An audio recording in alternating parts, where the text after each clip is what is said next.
Ikanaog gikan sa langit o nagpakita sa tulo ka bata, di ba? Si Francisco, si Jacinta, o si isa to yung katulo? Si Sofia. Ha? Lucia. Wala ka ba? Ang uban wa ubalo, importante kay ni istoryahan. Dilaliman ka ang Birheng Maria ni kanaog gikan sa langit o nakikita nining tulo ka bata. Kaya nga no, doon na sa mensahe. Importante kay mensahe gikan sa langit. 1917, 1917 years. Human nga nibalik ang Ginoo sa langit o naglingkod dito sa tuo sa iyang amahan. Human sa pagbalik na sa mahal nga Birhen dito sa langit. Nibalik siya.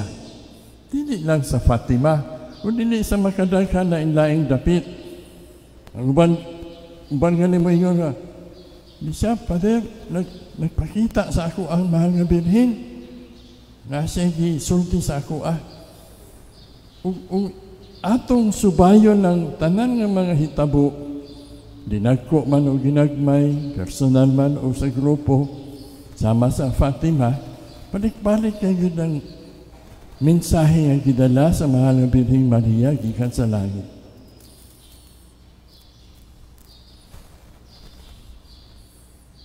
Ang mensahe mahitungod sa kahimtang sa sala sa kalibutan. Sala sa kalibutan. Mayon tag sala sa kalibutan. Sala sa mga tao. Nga unsa may mensahe sa mahal nga Birheng Maria nga maupoy pagpalanog sa mensahe sa atong Ginoong Hesukristo diha nga buhi pa siya dinhi sa kalibutan. Atubangan sa sala sa kalibutan, atubangan sa sala sa tao, unsa may mensahe sa Dios sa makasasala. Di kang yawa ka, buanga ka, patyon ta ka.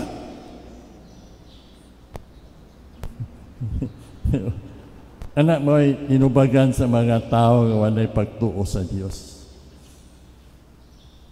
Ang tubag sa Dios, atubangan sa makasasala nga kalibutan, makasasala nga tao. Katong iyang gitubag dito sa krus. Iyahang sa mga katapusan takna sa iyahang kinabuhi. Ang una niya mga pulon, mahinumdum ta, balik-balik ko nato ni matag Biyernes Santo, di ba?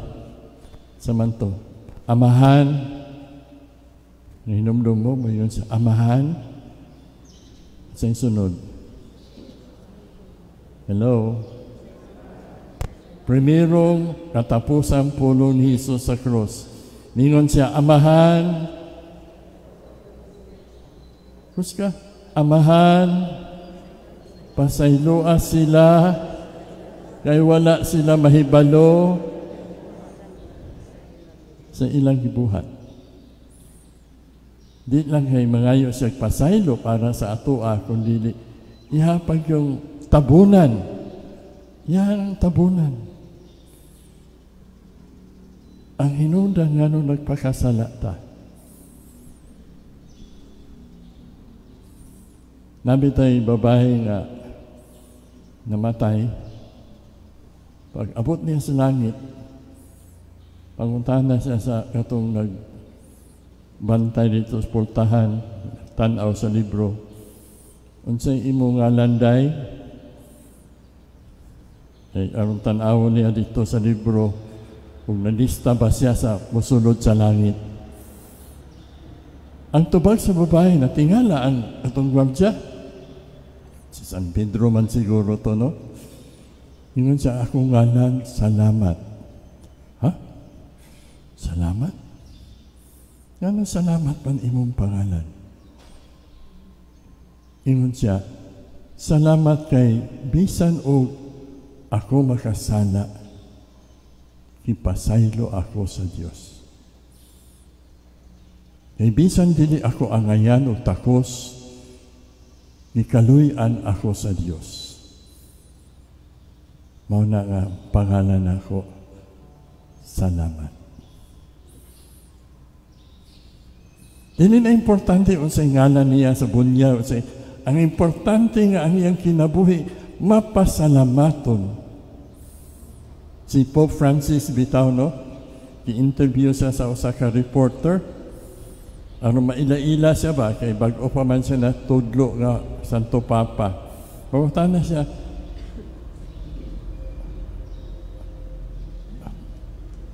Santo Papa, pwede ba imong ipaambit ako kung kinsa ka? Kinsa ka sa imong pagkaikaw? Kinsa ka? Unsa man nimo paghulagway sa imong kaugalingon? Unsa man nimo pag-describe kung kinsa ka? Ug ang tubag sa Santo Papa, sama niya itong nakapakurat na itong nagbantay sa pultahan sa langit. Ang tubag sa Santo Papa sa reporter na patingala niya, kaya niingon ang Santo Papa, ako, kay iyang pangalan kay si Mario Bergoglio man siya. Ako si Mario Bergoglio, makasasana.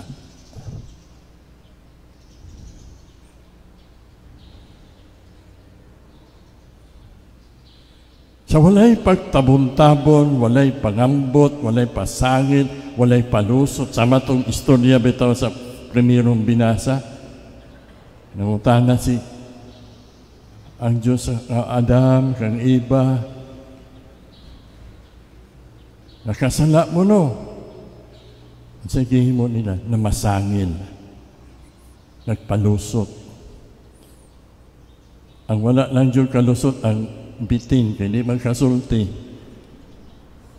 Pero si Francis, ako si Mario Bergoglio, makasasala. Apan, dili lang kay makasasala. Ang pagkamakasasala niya, sama sa inyo, dili may katapusang pulong sa iyang kinabuhi. Wala siya nagpabiling nga makasasala. Wala siya nagpabiling nga mapahitas o nga makasasala o bakakon o buta o bungol o amang nga makasala. Kung dili, mapaubsanon siya mahinulsulon nga makasasala. Tungod niya na, katong gibungan sa Dios dito sa cross, amahan pasaylua sila kay wala sila masayod sa ilang kinabuhi, sa ilang gibuhat.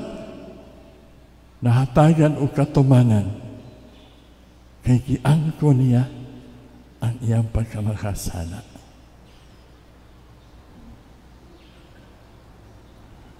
Ambot ko nakabantay kita mga igsuon. Kaya nga dagom kita sa mahal nga Birheng Maria, sa itong mga pangamuyo, sa itong mga debosyon, sa itong mga tanang klase nga pamaagi nato aron pagpakita sa atong debosyon na iya. Ang labing importante o makapahimuot nga paagi sa debosyon kaniya, nga makaingon siya, ay salamat ni angkon ra gyud. Ay salamat, padulong na ni sa kaluwasan. Kaya nga makaduhog siya sa atua, kaatubangan niya nga Immaculada Concepcion. Atubangan niya ni ingon nga ako ang sulugoon sa Ginoo. Atubangan niya mo ingon kita og muangkon. Palayo ka nako Ginoo, palayo ka nako mahal nga inahan, kay ako makasala. Baliko nato ang pag-ampo nga gitudlo sa mahal nga Birhen sa Fatima sa mga bata. Yung sa pag-ampo mo sa Rosario, ha? Matag-adlaw. Unya, na-espesyal nga pag-ampo nga ako itudlo sa inyo, ha? Idugang ni sa inyohang pag-Rosario. O kabalutan niya ng pag-ampo, gibalik-balik nato na sa pag-Rosario nato. Gidugang nato sa atong maghimaya ka Maria o Santa Maria. Unsa no pag-ampo nato? O Jesus ko, humanta nagabalik-balik ko, maghimaya ka Maria, maghimaya ka Maria. Sa katapusan, mayon ta, O Jesus ko, ubalhin ta kan Jesus. O Jesus ko, dili kay Jesus ko, I love you, I adore you, I worship you, dili. O Jesus ko, mapausanon, hinusulon, kapag-ako. O Jesus ko, pasayloa kami sa among mga sala. Dili lang pasayloa ako. Kaya ang tinuod na makasasala, matag makasasala na kabalo, nga wala siya'y sala nga nahimo nga siya rausa. Naadyo na'y laing kauban, naadyo laing kakuntsabo, naadyo laing naapiktuhan, naadyo laing tao nga nitabang sa iyaha, sa iyang pagpakasala. Muna sa iyang pag-angkon, sa iyang pagkamakasala, mingon siya, pasayloa kami. Ako o katong akong mga kaubanan. Ako o akong pamilya. Ako o akong mga kaubanan sa trabaho. Ako kaubanan sa lungsod, sa parokya, sa GKK, sa diocese, sa simbahan, sa gobyerno. Pasayloa kami. Luwasa kami sa kalayo sa impyerno. Kaya kung ang makasasala, dili maghinulsol o muanggon sa iyong pagkamakasala o mga pasaylo, sirado ang iyang kasing-kasing, buta ang iyang mga mata sa realidad sa iyang pagkamakasala. Sarado ang langit sa iya. Luwasa kami sa kalayo sa impyerno. Dad-a ang tanang kalag kadto sa langit. Walay laing tuyo ang mahal ng inahan sa ato ang tanan. Sa matag usa nato, labaw sa tanan. Na mahilangit kita.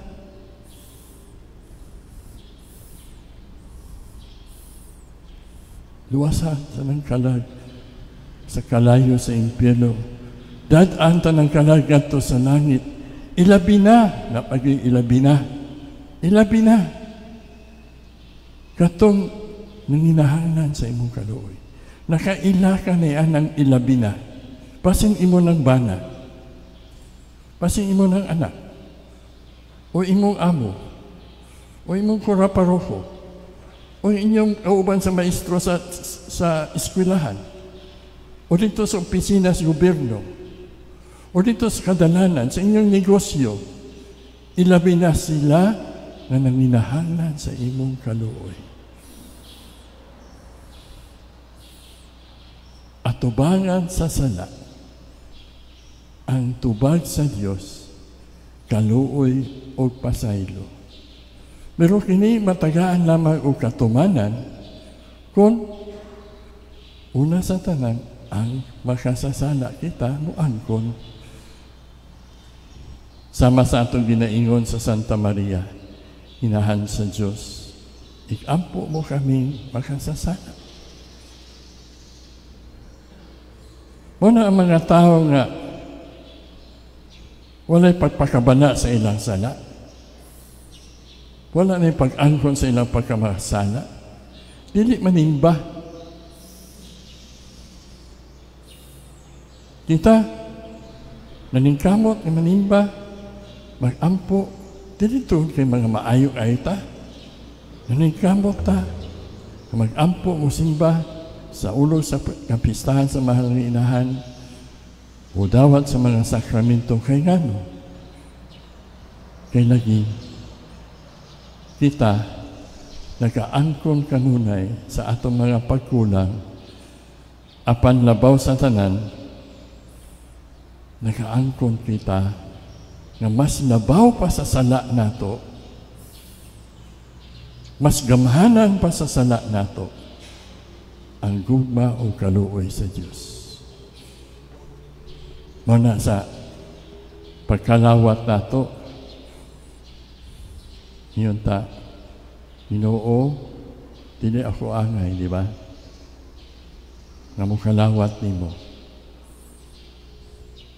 Apan ni pamulong lamang og mamaayo ako. Ug kung ato pa jud nagsumpayan kining atong pagkalawat, kining atong pagsimba, sa ulog sa misa, ato po sumpayan o mangumpisan, ay sus, mas grabe na. Atubangan sa pare nga makasala. Muluhod kita, yukbo kita mo ingon, Padre, pasaylo ako sa ako makasala. Kaya ako makasala. Maukin ang ako mga sala.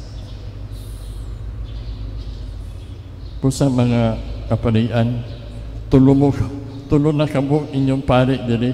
Hinaunta nga kini mga adlaw, mga simana sa Adbyento, paduro sa Pasko. Tagaan ninyong higayon ang inyong kaugalingon nga mangumpisan. Diba nagsige na lang taog pangalawat. Yan na ang laing remedyo, laing instrumento sa kapasayloan sa mga sala. Dawata. Mga fathers, ipahigayon ang inyong schedule sa kumpisan dito sa parokya. O ipahibalo sa mga tao, nini mga adlaw, nini mga orasa, ania kami. Andam, muhulat sa mga tao nga buot mangumpisan. Unya, kung panaglitan, wala sa schedule sa pagumpisan, pwede man mumuduol sa ilaha. Father, Christian, graduate lang, Father, pwede ko mangumpisan. Pwede na. Ayaw ka ulaw. Ayaw ikaulaw nga mangumpisal ka. Mas maulaw ka nga nagpabiling ka sa imo pagpakasala. Nya pananglitan mo balibad si Father Christian, sulti ko. Isa si Father Christian, ibalibad lagi nga mangumpisal ko sa iyaha. Kay bawal sa mga pare mo balibad sa tao nga mangumpisan.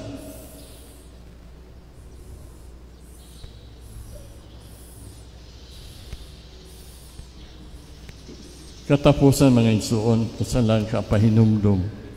Sa diha nga mo sagpito ninyo ang pari nga ampuan, hilugan ang inyong mga masakiton, ang inyong mga himalasyon. Muadto yun ang pari. Kay amuan ng kaakuhan. Bisan gani karon nga panahon sa COVID, ako silang gisultian. Panganto mo,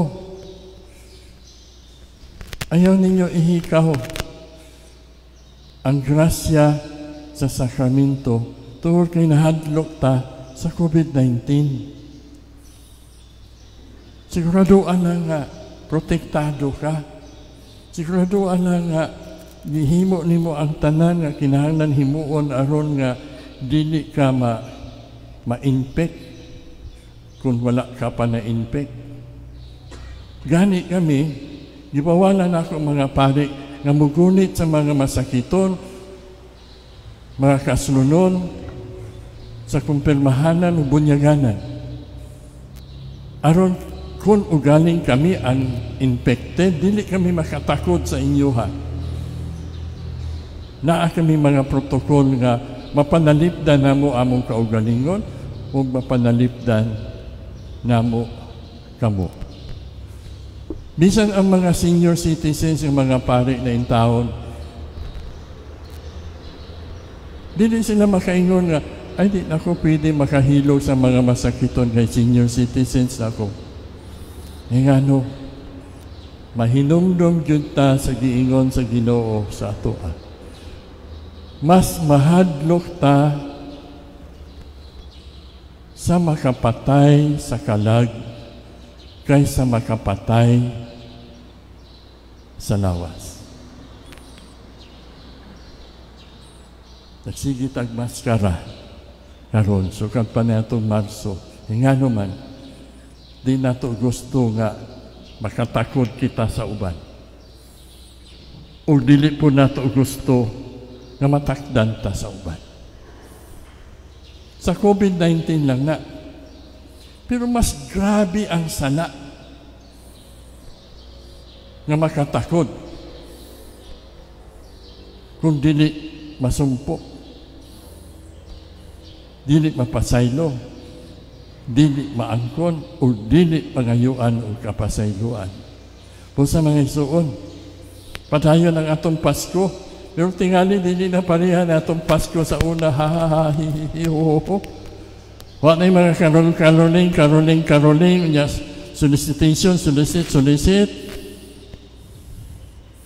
Atong Pasko karon, ang atong kapaskuhan, ang tinuon nga kapaskuhan nga makapahimot sa mahal nga inahan, makapahimot sa Ginoo, ang atong pagpalit sa tibuok natong kinabuhi ngadto sa Dios. Pinagi sa una sa tanan, paghinulso sa atong mga sala, o pagpalig-on pa Diyos sa atong pagtuo. Busa malipayon kayo ko nga daka na kayong mga pamilya karon nag-revive sa ilahang pag-ampo sa pamilya. Isang tuod din na sila kasimba, tulad ng mga gagmay bata pa, pero sa balay, panimalay, nibalik ang ilang pag-ampo sa dili pamanghaon. Nibalik ang ilang pagrosaryo. Nibalik ang ilang pagnobina. Diha sa panimalay. Kaya diha ang sa panimalay, diha dyan magsugod ang kaayo, diha mo magsugod ang kaluwasan, sa mga diha mo sa pamilya, magsugod ang kadautan o sala. Viva Maria! Viva Jesus!